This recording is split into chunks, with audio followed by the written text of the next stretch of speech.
बुरा भला कह रहे हैं, लवीज जी को बुरा भला कह रहे हैं और अपनी कंपनी का प्रचार कर रहे हैं, तो कायदे से तो मुझे भी बुरा भला कहना चाहिए, क्योंकि मैं भी खुद दूसरी कंपनी का काम करने वाला यूज़र हूँ और लीडर हूँ।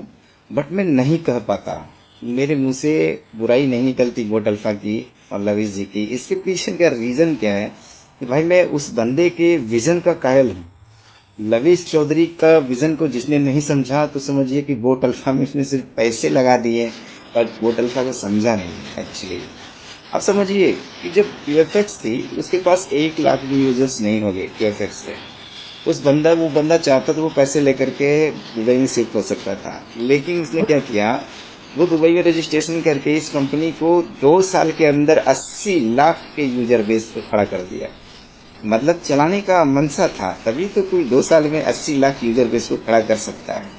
मेरी कंपनी 10 साल पुरानी 10% प्रॉफिट देती है, फिर भी आज 30 लाख से प्लस इसका अभी यूजर बेस नहीं है। लेकिन बोट अल्फा ने 2 साल, बोट ब्रो ने 2 साल में ही 80 लाख का यूजर बेस पार कर दिया। तो लवीज जी का विजन का कारण था। जब क्यूएफएक्स भारत छोड़ करके गई थी, तो लवीज जी ने जब दुबई से ऑपरेट किया, तो उस समय वो जानते थे कि फॉरेस्ट को लेकर के इंडिया में रूल रेगुलेशन है नहीं और कहीं न कुछ प्रॉब्लम जरूर आएगी। इसलिए उन्होंने टीएलसी को साथ में रखा। अब उसका लॉन्ग टाइम विजन देखिए बंदे का, कि आज वो विजन काम आ रहा है। अब क्या है, पूरा का पूरा बोट अल्फा जो है पूरी तरह से क्रिप्टो में शिफ्ट होने जा रहा है।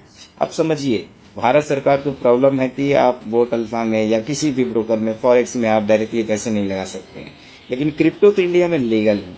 और लीगल होने के कारण यदि बोट ब्रो का पूरा बिजनेस क्रिप्टो में शिफ्ट हो जाता है, समझिए कि बोट अल्फा भी लीगल हो जाएगी। अब बैलेंस के थ्रू पैसे का लेन देन होगा, किसी तरह की कोई प्रॉब्लम भी नहीं होगी। हाँ, आपको टैक्सेस देने पड़ेंगे, टैक्स दे करके आप रॉयल्टी फ्री भी हो जाइएगा। लेकिन ये कितनी अच्छी बात है कि जब क्रिप्टो में शिफ्ट होगी तो इससे सभी को डायरेक्टली फायदा होगा, और किस तरह से आईएनआर आपका पहले चल रहा था वो आईएनआर फिर से शुरू हो जाएगा। लेकिन कुछ लोगों को ये चीजें समझ में नहीं आ रही है, उन्हें लग रहा है कि बस बोट अल्फा भागने की तैयारी कर रहा है। ना ना ना ना, मैं अभी भी कहता हूँ, जिसने लविश जी को नहीं समझाना वो बंदा पागल है, क्रेजी है, जिद्दी है। मैंने आज तक ऐसा लीडर नहीं देखा, ऐसा सीईओ नहीं देखा